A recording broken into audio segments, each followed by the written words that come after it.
we are somehow sidestepping Christians because we're not violent, because we don't shout from the rooftop necessarily. We're being sidestepped, and that I think I want you to come out and support this man.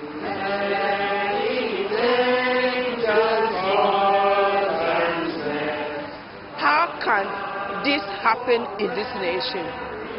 That is the question I'm asking. How can this happen in this nation? In the end, the hearing upheld the decision to sack Duke for gross misconduct. He now plans to take his case to an employment tribunal. Because of her orthodox views, Duke is not fighting his case alone. Tonight's protest was organised by Andrea Williams. This evening, because of Duke's living out his Christian faith, he finds himself out of a job. How can 21st century Britain have come to a place like this, in a civilised... Andrea is a barrister specialising in Christian interest litigation. She's found that over the last 10 years, she's been handling more and more of these cases.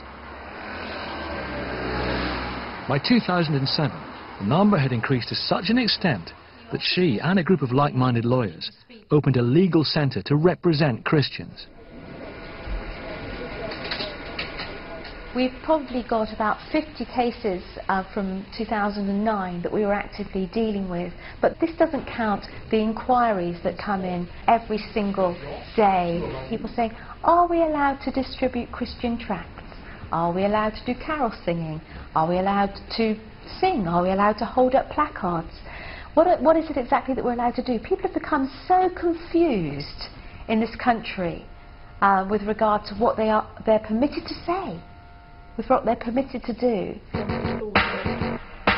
One of the centre's cases hit the headlines early last year. The lead page of the Mail is a story that a nurse could be sacked and even struck off for offering to say a prayer to an elderly patient. Caroline Petrie is a nurse and a Christian. She was suspended after offering to pray for a patient. Well, I just felt numb. For many years I've tried my best as a nurse and always tried to do everything so well in the clinical field. I just thought, well, what have I done wrong? What is it that I've done to get suspended? Caroline has since been allowed to return to work, but she is baffled by her experience in a profession which traditionally had such close ties to the Christian faith. In the 30s and 40s, it was the job of the ward nurse to say prayers with the staff and the patients every morning before the shift started. I felt that ministry in the hospital was part and parcel, and I get suspended for offering prayer. There's something really wrong with that. Another case handled by the Christian Legal Centre is that of Olive Jones, a teacher and a Christian. She got into trouble after offering to pray for a sick pupil, whose parent then complained. I knew I was in a dire situation. I was shaking so much inside and trembling. And basically, the parents' complaint was about the fact that I had shared my Christian experience and that I had offered prayer. You know, it's as if you are not meant to mention anything concerning God in the workplace. North Somerset Council say they have agreed with Olive that it can be appropriate for a teacher or tutor to offer to share their faith with a pupil. But careful professional judgment needs to be made as to whether it is appropriate and indeed acceptable to the person or family concerned. The council say they've offered Olive further work, but she has secured alternative employment.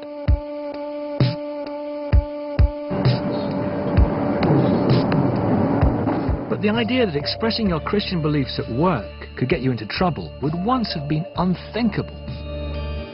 You look pretty fed up, Arthur, he says. Yes, I'm fed up to the back teeth. You're a carpenter, aren't you? Jesus Christ was a carpenter, remember? Let's talk about it sometime. So what has changed? Why are more and more devout Christians feeling unable to express their faith in public?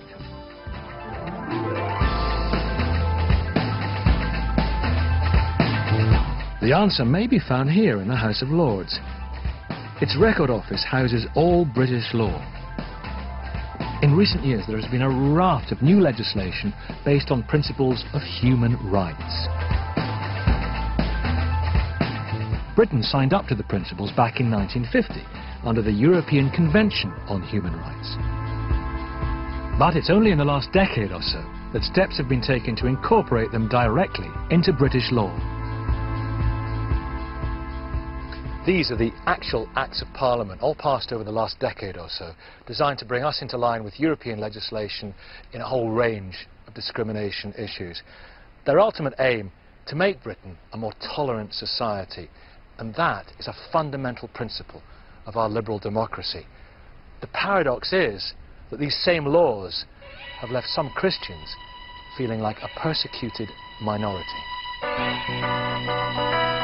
To understand why, we need to remind ourselves of the laws in question.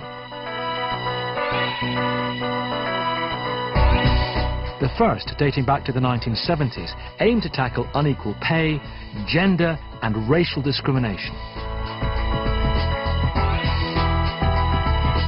Then, in 2003, laws were passed to stop anyone being harassed at work because of their religion or belief. That was good news for Christians. And protection was also given to gay and lesbians to prevent discrimination because of sexual orientation. The problem is, the legislation never made clear what would happen in the event of a clash. Whose human right would take priority over the other? It wasn't long before a clash did arise. For us, this is about making a choice to have our rights acknowledged and protected as any human being. New legislation gave same-sex couples the right to civil partnerships. Of course, some Christians welcome the new laws, but for others, it created a crisis of conscience. For Lillian Liddell, her belief is that marriage is the union between man and woman. Lillian Liddell believes same-sex partnerships go against the teaching of the Bible.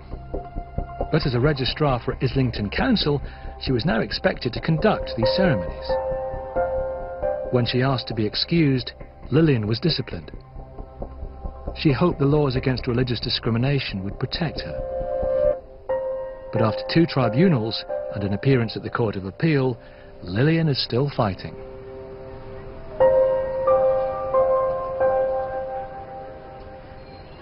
I wanted to know why in this case the right to religious belief seemed subordinate to other rights. So I went to talk to the civil liberties group, Liberty, a strong supporter of human rights legislation. Its director is Shami Chakrabarti. Is it an individual human right as part of somebody's faith to believe that homosexuality is profoundly wrong, for example, and to be able to articulate that in the public space?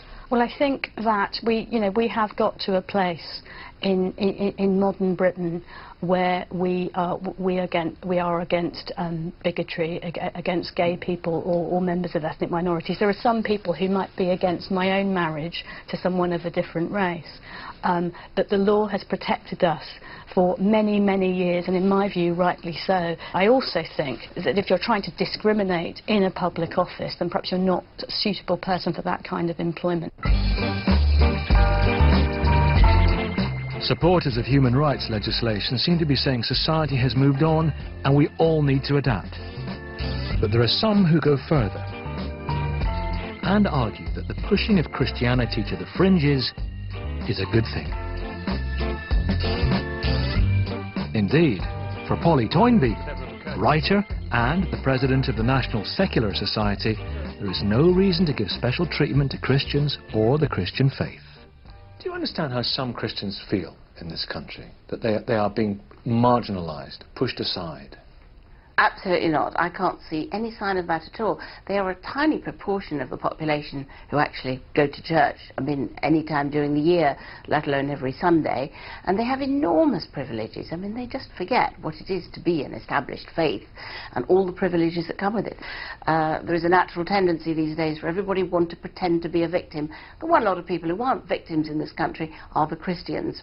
But you can't pray for somebody if you're a nurse without it being frowned upon. What's that if it's not being marginalised? When it comes to nurses and teachers, it's not about their rights to pray. It's about their duty to vulnerable people, vulnerable children, patients, prisoners, and those people should not be in any way pressurised by people in great authority over them to have to pray or not.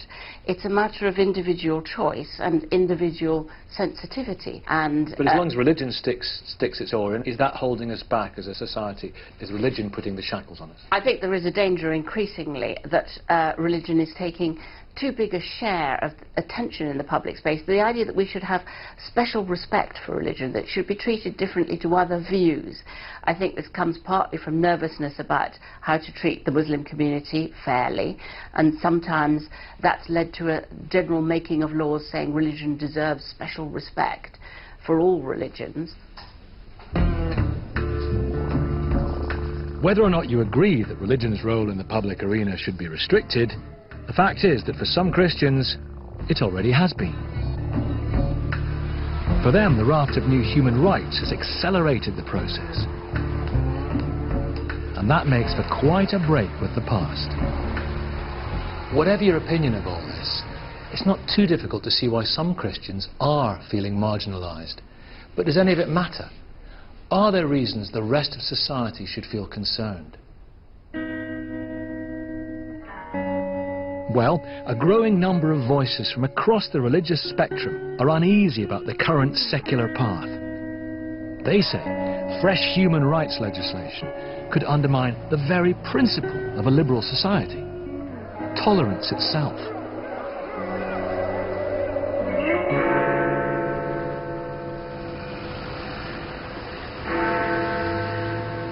Last year, a new piece of legislation